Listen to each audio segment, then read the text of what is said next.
Dulu di akhir tahun 2025, konten dengan kartun tempel seperti ini lebih mudah mendapatkan jutaan views dan bisa lolos monetisasi.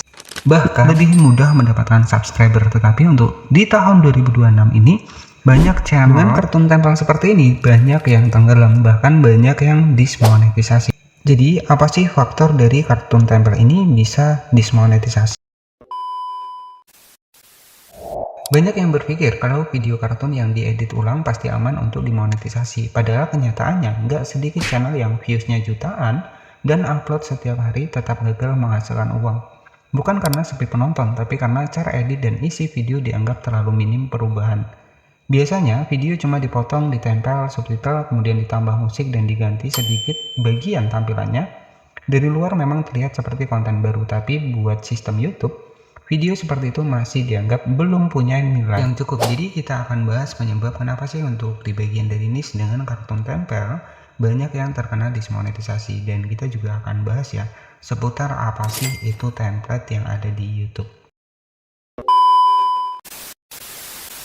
Bahas di bagian dari kartun tempel, kenapa sih bisa dianggap konten berulang atau bahkan konten tidak otentik ya. Jadi di sini saya contohkan, jadi sebenarnya harusnya kita itu harus berani tampil wajah juga di bagian konten yang kita buat. Jadi, dan yang kedua adalah hindari menggunakan musik yang sama atau menggunakan template yang sama. Di sini saya akan contohkan, misalkan kalian pengen bikin untuk kartun tempel ya. Jadi sebagai contoh di sini saya akan cari bahannya terlebih dahulu. Di sini kalian saya menggunakan aplikasi dari Imageserman. Misalkan saya cari untuk bahannya di sini taman sekolah kartun seperti ini ya. Kalian tinggal cari saja nih. Misalkan yang ini ya, kemudian setelah kalian mendapatkan gambarnya, kemudian langkah yang kedua kalian dapatkan gambar buat animasinya. Kalian bisa dapatkan di sini sebagai contoh ya, di Pinterest sebenarnya untuk animasi kartun kalian tinggal cari seperti ini. Ini banyak banget ya, kita tinggal bikin kontennya. Jadi setelah kita mendapatkan bahannya, yang pertama adalah background dari latar belakang dari animasi kartunnya. Kemudian yang kedua, kita tinggal menggunakan background eraser di sini. Kemudian kalian tinggal hapus latar belakang. Kemudian checklist seperti ini. Ya, jadi setelah itu kita tinggal masuk ke dalam editing. Untuk editingnya, biasanya itu menggunakan aplikasi CapCut. Kalian tinggal pilih nih, pengen content short atau video panjang. Contohnya di sini saya masukkan untuk di bagian backgroundnya. Saya pengen bikin yang video panjang, misalkan seperti ini. Kita masuk untuk background dari kartun tadi. Kita atur 16:9, kemudian kita geser seperti ini. Nah, kartun tempel itu kan versinya seperti ini. Tinggal kita masukkan overlay, kemudian kita masukkan nih gambar anak sekolah di sini. Bagaimana cara menggerakkannya? Kita tinggal mainkan yang namanya adalah keyframe di sini. Ya, di sini ada keyframe. Kalian tinggal keyframe, kemudian kalian geser lagi, keyframe lagi, kalian geser lagi, keyframe lagi. Nah, otomatis dia kan akan langsung jalan nih. Ya, kalian bisa cek di sini. Nah, jadi seperti itu. Jadi pergerakan kalian tinggal menggunakan keyframe. Misalkan di sini kita kasih keyframe lagi, kita geser lagi, kasih keyframe lagi, geser lagi. Sebagai contoh seperti itu. Jadi hasilnya nanti seperti ini.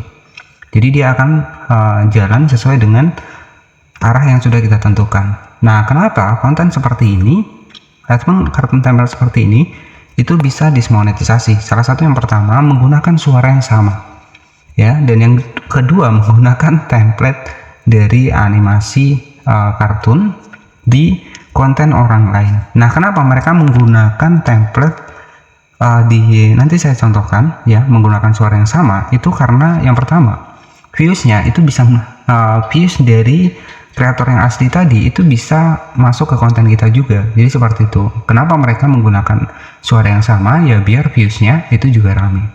Jadi simple ya. Kalian pengen bikin konten short, konten video panjang ya, itu nggak masalah. Bisa seperti ini. Ya, kalian tinggal atur saja.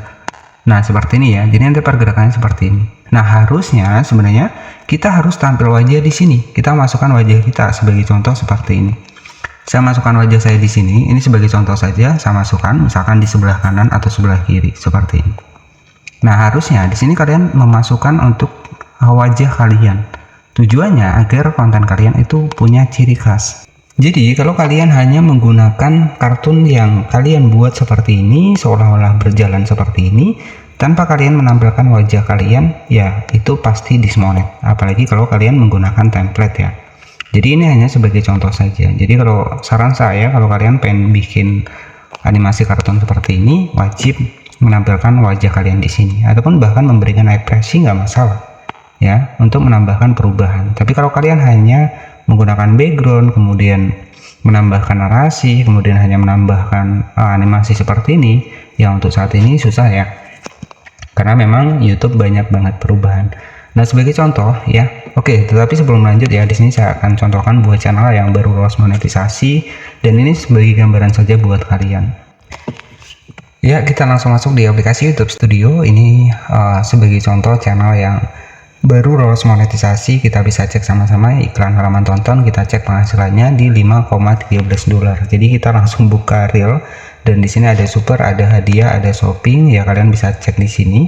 Ya, ini hanya sebagai contoh saja dan sebagai pembuktian saja bahwa di sini, dan untuk di bagian dari bagaimana cara mengaktifkan monetisasi yang ada di YouTube, itu nanti kalian tonton video saya sebelumnya, itu sudah saya bahaskan, dan ini hanya sebagai gambaran saja.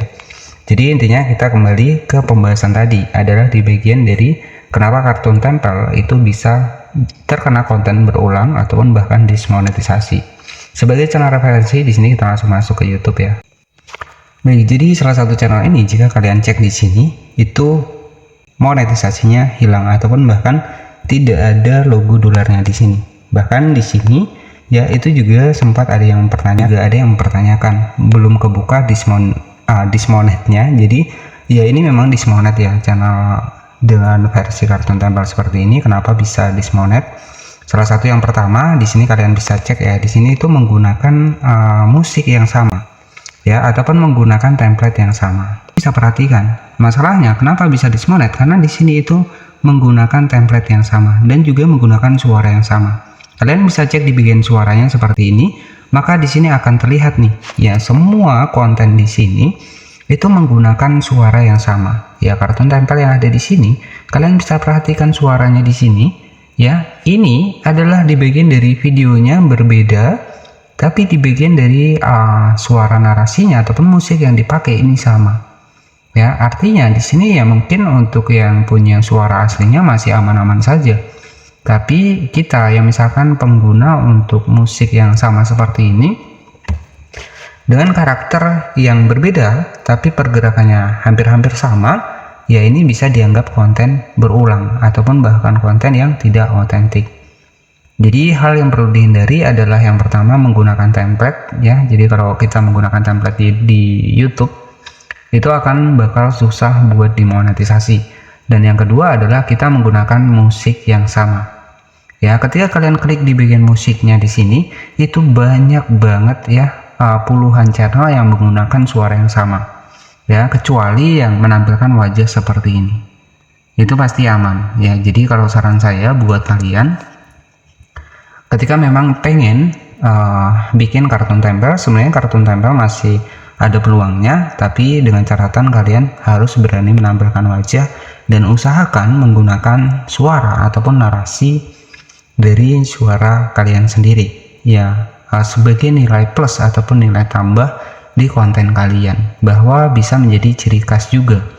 Jadi kalau kita hanya mengandalkan template, mengandalkan musik yang sama dengan harapan views, ya views memang sama, viewsnya juga lumayan naik juga kalau menggunakan suara yang lagi rame ataupun suara yang lagi viral.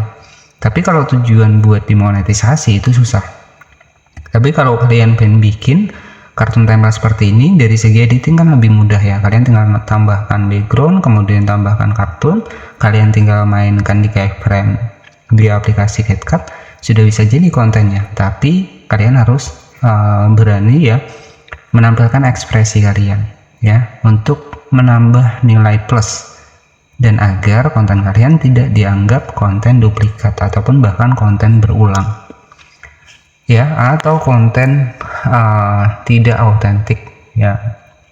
Memang untuk saat ini YouTube banyak sekali perubahan seperti itu ya, pembahasan seputar kenapa kartun tempel banyak yang dismonet. Ada dua hal, yang pertama menggunakan template yang sama dan menggunakan suara yang sama. Walaupun karakter yang kita buat berbeda, tapi kalau suaranya sama itu pasti terkena konten repetitive content ya, yang menggunakan AI juga banyak yang dismonet. Jadi itu saja yang bisa saya sampaikan, dan buat kalian yang baru mengejar jam tayang di YouTube, baru mengejar subscriber di YouTube, tetap semangat. Jadi saya kasih bocoran, kalau untuk subscriber kalian lebih mudah mendapatkan di konten short ya, tapi kalau kalian video panjang itu susah ya. Tapi kalau kalian misalkan pengen kejar jam tayang, yaitu pakai video panjang, tapi nggak masalah ya, kalian opsional ya, pengen pilih di YouTube short atau di YouTube long ya, semua ada keuntungannya masing-masing. Di sini nanti kalian bisa cek saja di sini, itu 292 video ya, termasuk bagaimana cara mengaktifkan fitur monetisasi ya, bagaimana tips kejar 4000 jam tayang, itu juga sudah saya bahas di sini. Dan intinya channel ini juga channel baru ya, tapi memang saya fokuskan buat pembahasan tentang channel YouTube ya, walaupun viewsnya belum rame ya, karena perubahan dari niche konten ya. Jadi sebenarnya untuk awal-awalnya channel ini juga sama, saya dulunya main di short ya, main di short, tapi ketika subscriber sudah mencukupi ya udahlah, saya fokus di video panjang ya. Jadi memang perubahan di sini juga berpengaruh di channel kita ya. Dari awalnya banyak yang senang di video short, setelah itu saya ubah video panjang ya, peminat dari short, peminat dari video panjang yaitu mungkin agak kurang ya. Jadi itu saja, tetap semangat, jangan lupa subscribe, dan bye bye.